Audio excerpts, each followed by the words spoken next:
drought is starting to take a toll with emergency response now kicking in. We'll have the latest on the drought and the weather outlook. And we check out a pair of schools adding agriculture to the classroom, including one flying into the world of precision agriculture. We are very excited to open our doors. And we're getting ready for the Nebraska State Fair. Get ready to grow.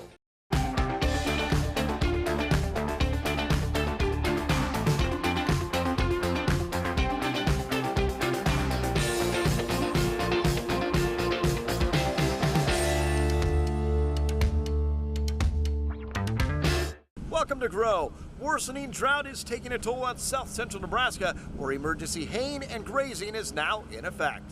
Adams, Franklin, Kearney, and Webster counties now eligible to use Conservation Reserve Program acres. CRP acres can be hayed through the end of August and grazed until the end of September. The state director of the Farm Service Agency says they hope this relieves the burden of losses suffered due to severe weather in a tough production year.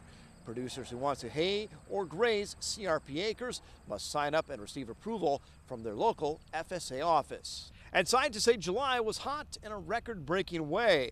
NASA says it was the warmest July in 136 years. The record warm month continued a streak of 10 consecutive months dating back to October 2015 that have set new monthly high temperature records. July also warmer than any other month on record. Here in Nebraska, high temps in July were actually at or a little lower than average, but there's still that area of severe drought in the region. Some Nebraska ag leaders joining forces with Donald Trump. Several Nebraska Republicans have agreed to serve on a new agricultural advisory committee for the GOP presidential nominee. The list includes Governor Pete Ricketts, former Governor Dave Heineman, and Omaha State Senator Bill McCoy. The leader of this committee is Falls City businessman and rancher Charles Herbster.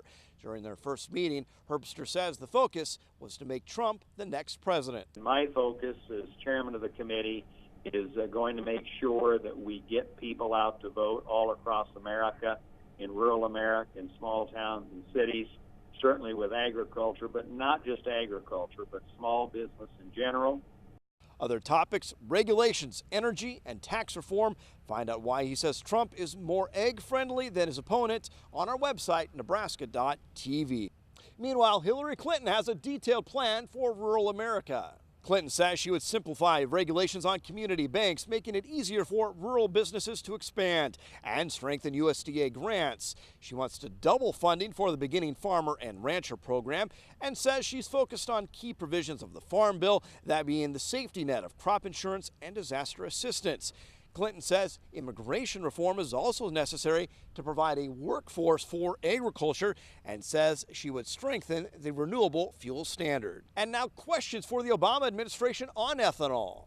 The EPA's Inspector General says the government has failed to investigate if ethanol regulations will solve one problem but make another worse. It aligns with a previous Associated Press investigation that alleges the administration never conducted required impact studies. It also suggests adding ethanol was more damaging than predicted because acres of conservation land were wiped out and water supplies polluted. That's just one side of the story, though. According to chairman of the Nebraska Corn Board, the renewable fuel standard has helped lower the country's dependence on imported petroleum while also reducing prices at the pump. And that's not the only area where Nebraska farmers are fighting the EPA. The EPA has raised concerns about atrazine, with a draft report saying the popular weed killer poses a chronic risk to fish and birds. Nebraska's corn and sorghum growers associations dispute the science. EPA brought together their own scientific advisory panel to review all the science around atrazine.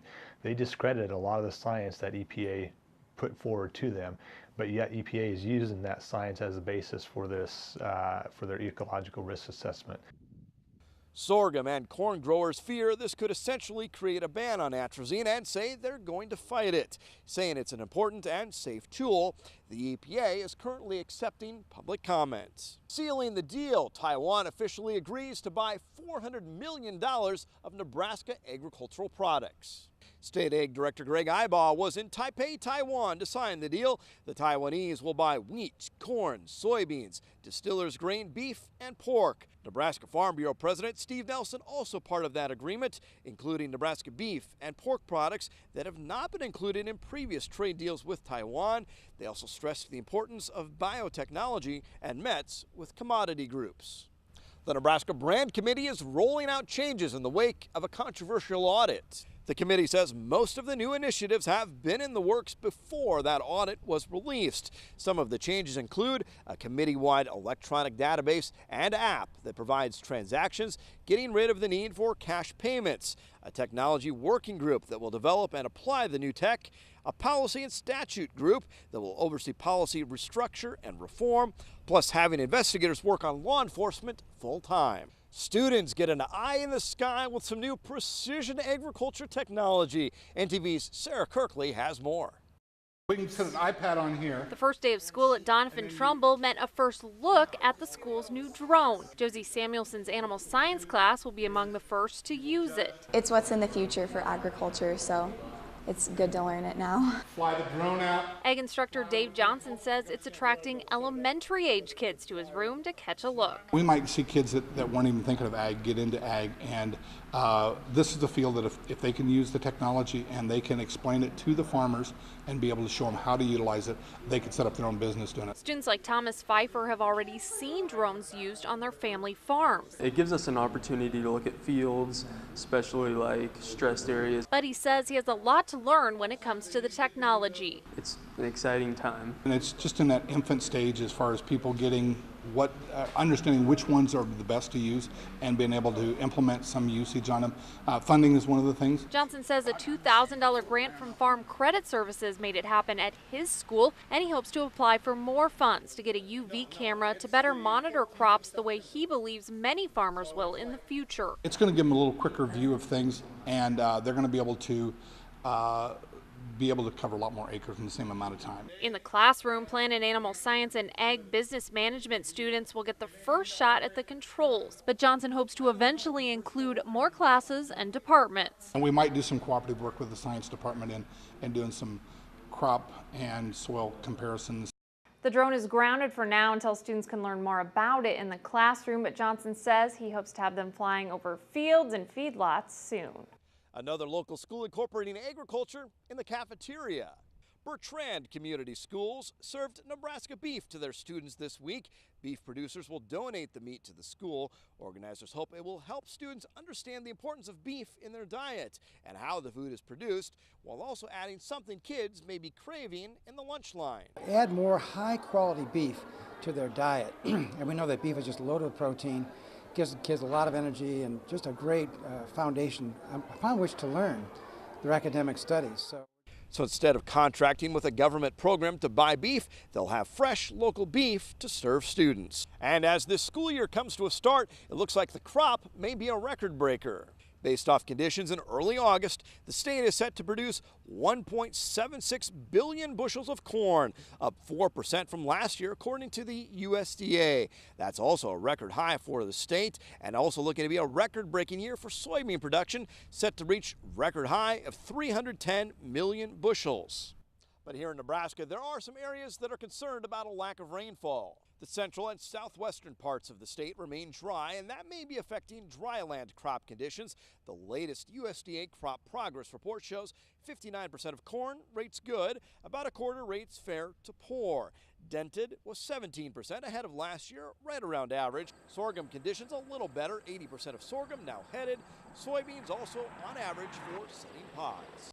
The University of Nebraska is doubling down, focused on important global challenges of food and water. Here's more. A lot of the residue that we've left. I don't know much about Nebraska outside of Omaha and Lincoln. With stops in Boston and Minnesota, Nicole Iverson took on a new challenge in an unfamiliar state as an assistant professor at the University of Nebraska-Lincoln, joining a growing university. In our department, we went from having 2 primary research teaching biomedical engineering to a year from now we'll have 5. Throughout the Institute of Agriculture and Natural Resources, one of UNL's major divisions, they've been on a 5-year hiring spree, adding staff at a time other universities were stagnant. It's a time of incredible growth, and that brings new energy.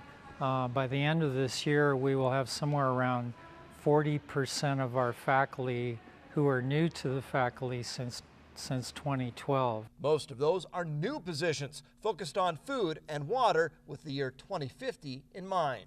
We expect that there will be more than 9 billion people on the planet. How can we in the state of Nebraska and with the state of Nebraska help meet those challenges?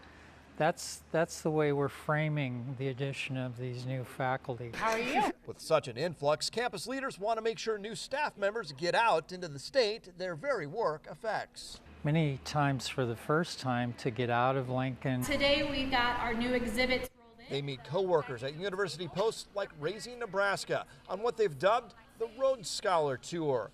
Nicole has been teaching for a year and says she's had dinner at the chancellor's home and monthly meetings with deans. And this is another way to acclimate staff. It's a very impressive commitment, and they really are committed to each of us. Major grants have brought in tens of millions for research, and UNL was recently named a rising star as the academic world takes note. Faculty they're drawn to those opportunities, they're drawn to the team science approach and research that we're taking. They really are trying to help us succeed and make it a better university. Those folks enjoyed a visit to Raising Nebraska here at the Nebraska State Fair, one of the great things you can do during the 11-day event. We'll have a closer look at Raising Nebraska later in the show, but also at the fair, Nebraska Game and Parks with a new elevated sky fort. The fair starts Friday. Make sure to stay with NTV for continuing coverage for all 11 days. And another nod to the fair's agricultural roots, hay bales popping up all across Grand Island. It's been a tradition since the fair moved to GI. Businesses and organizations compete with their best design. This year, some timely entries with Olympic themes and support for police. This year's theme for the fair is Grand Champions Made in Nebraska, and they're encouraged to incorporate it. Winners will be announced at the end of the month. And even more on the Nebraska State Fair later on in the show. Up next, Maryland visits Kearney High, one of the schools with a new ag education and FFA program.